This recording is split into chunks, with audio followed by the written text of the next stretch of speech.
kakang tinggalku mereka borono mergo mung siramu sawiji kang bisa ngatur sakjroning ati betah Itu saja cukup paman. Yasnaku go pati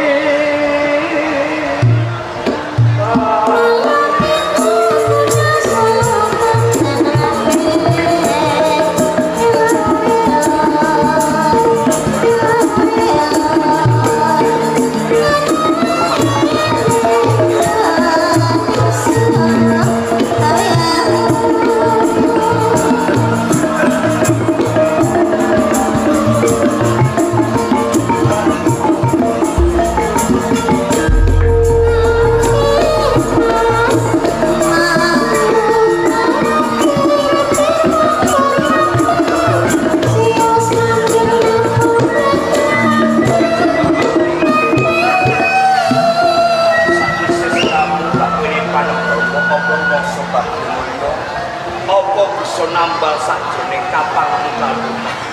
Pengin menapa mboten rumah boten wonten wanita ingkang kapujan kejawi kula.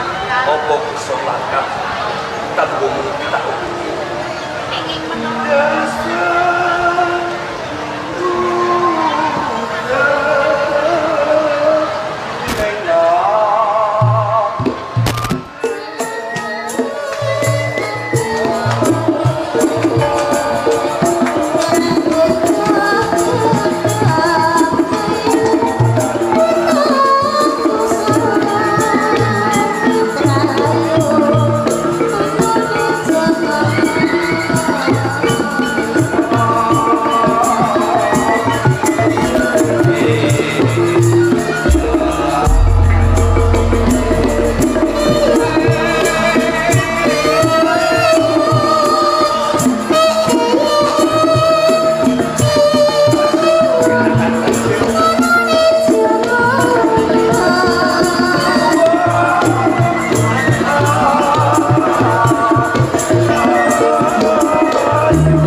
Nah aku wis toni kowe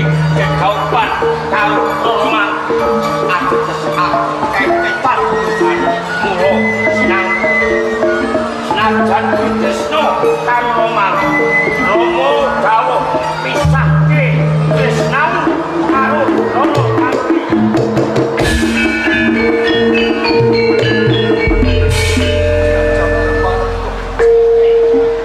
Kalau hukum perjalanan mereka benar pemerintahan atau sumber bidang salah kabupaten sampai kemauan perjalanan sakit melawan katakan nyiksa mana cukup aku mau aku kuat bantuin Roman sing mesti aku seneng dadi mantu kowe nanging gawa saka pemindake wong tua Dipati Rembang wis ngayomi blacah milo kang neneko ana ing nunggu kalung mula perkara iki ana sak pintu sawetara ulama Raden Sinang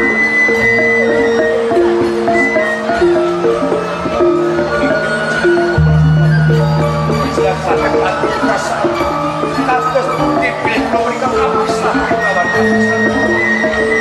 lawan nangkung kok Romo ora ngerti nanging sing wigam kon sambungan Tresno karo Roro Mantri kudu pisan Roro Mantri aku karo tinggalno taman namun kowe bayo ana ing bak nak kowe wis ora tak ganggu.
Dipati Rembang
Raden Sinangkung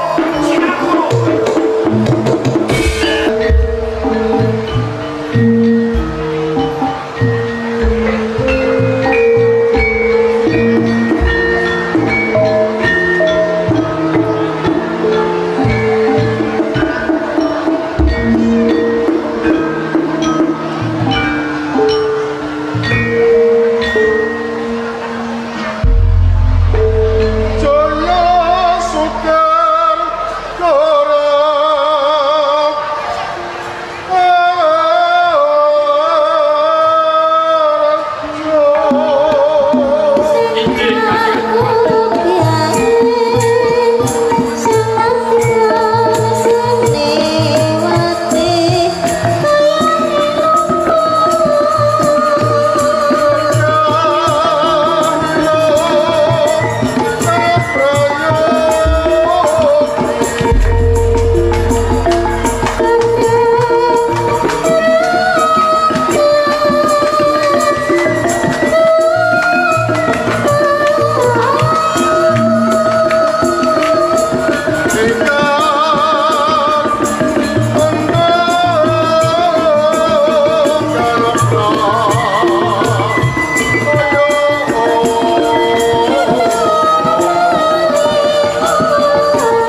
padha ngaturake bektimu marang panjenengan. Tak tombo pujo pangestuku marang tambah ora bimo. Kapungi tidak saged jiwa dia. Kepriye pawartamu? Kepareng matur kapungi pangapunten. Cijiban sarta pakaryan mungkin sampun kula tindakake. Dewa beteng nenggari. Ing wis dalem sapunika kula pinten mboten wonten satu bareng kawangan. Mungkin badhe mantun dongeng kawitaran. Matur banget marang sira. Sira salah sajining tuwa-tuwa anggane kula prajurit kang mapan ana ing Kabupaten Rembang tak pasrahke marang sira. Mula pakaryan iki anggone selawase. Kabeh tak keparengan uga Kang Prayoga ya. Prawiswari. Kang sira nderekake piswanan. Ngabyan tur madhep ana ing Pendopagung ing Kabupaten Rembang. Apa srampung pakaryan wangi? Ngantos dengan dalem nyuwun pirsa ing kula tepi padukan wonten ing Kabupaten Rembang sedaya kula wau sampun sami. Nanging kendharwa boten katalungken ngaturaken boten dhateng panjenengan dalem. Iya. Tak tombo pujo pangestuku agih tanpa ana wangi. Saged tansih kula nakti dadosaken panjenengan. Monggo Kang Prayoga ya. Istaken dawuh panjenengan dalem. Bali jeneng sira Retiro Patih Jusdar. Dawuh katimbalan Kanjeng. Inani katentreman oleh Kabupaten Rembang sing ndak pasrahke marang sira. Barat pawatan. Kanjeng Adipati. Yen to panjenengan badhe mundhut pirsa kenani bab katentreman wonten ing Kadipaten Rembang. Ing titik kalenggahan menika tansah tata titi tentrem Kanjeng kejawi saking menika. Panggesanganipun kawula wonten ing Kadipaten Rembang. Wiwit kawula ingkang mapan wonten ing Pitaraja. Mandhapipun para kawula ingkang mapan wonten ing Karang Pradesan. Ing wekdal sapunika tansah mubra-mubru pindho alalabur madu Kanjeng. Jusdar. Nuninji. rumangsa bombong rasane penggalihku. Wiwit nalika semono panjenenganku minangka pengayoman.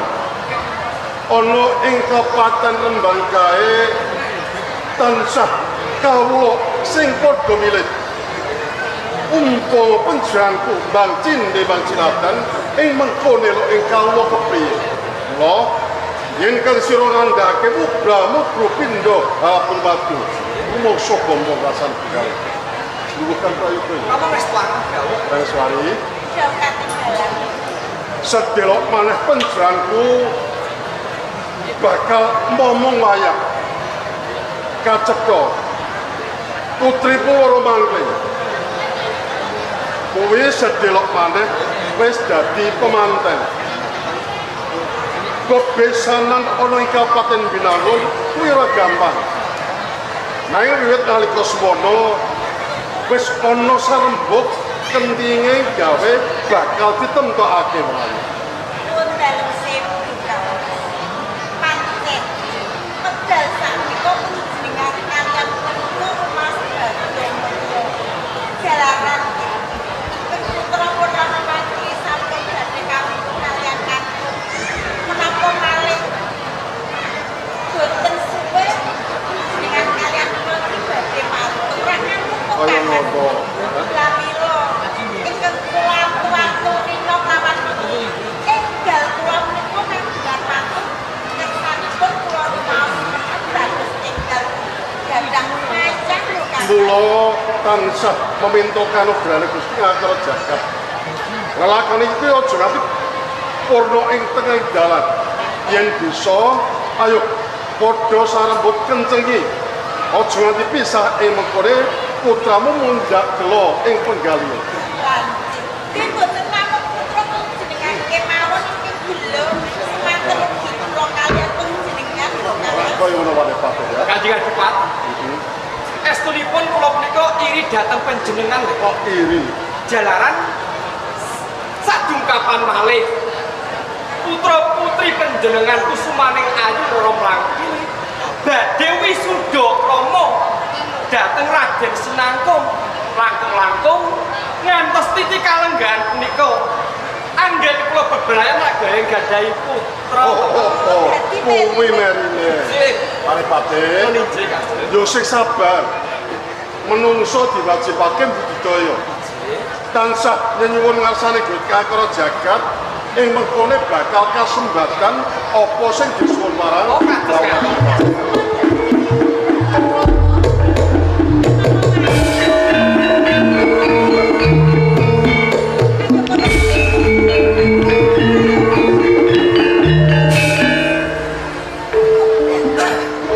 Nyawang-nyawang kanesuan ngersane Rama iku nggih. Mongso kulon bareng. Yen kene sira urung nate ajan karo madhep Rama lan Ibu. Tansah netesake lo tawang-tawang tanis kono. Saiki boko manungku. Apa to dalane sak tegamu. Kowe tawang-tawang tanis kono. Dadi kula dadak ngantos kula putra ing dadi pantai. Jalaran kula kantung saking dadi pantai. Ya?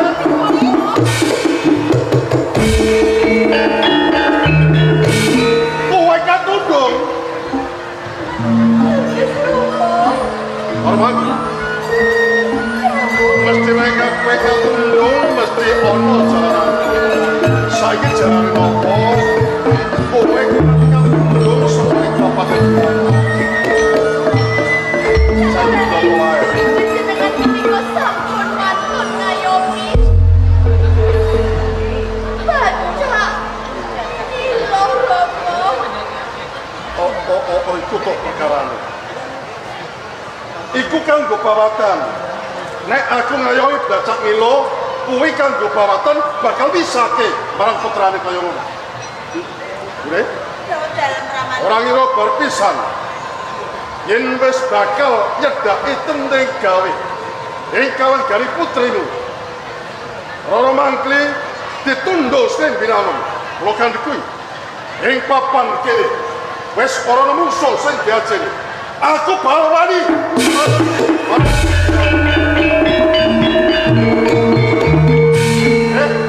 Sabdo kaki balangkan. Pilihan dan jojokan.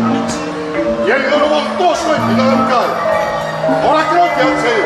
Maju ke seni pun. Lo kowe tak perintah supaya kalian sampai prajurit yang bisa melangi wong sing Ini pun kanjeng.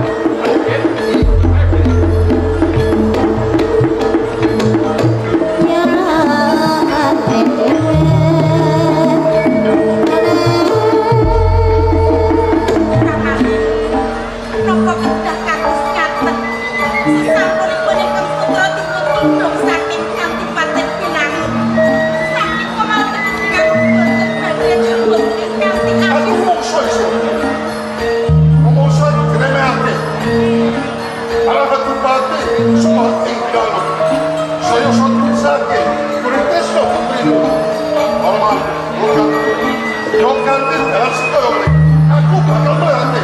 Aku harus menang. Sekarang, karena nanya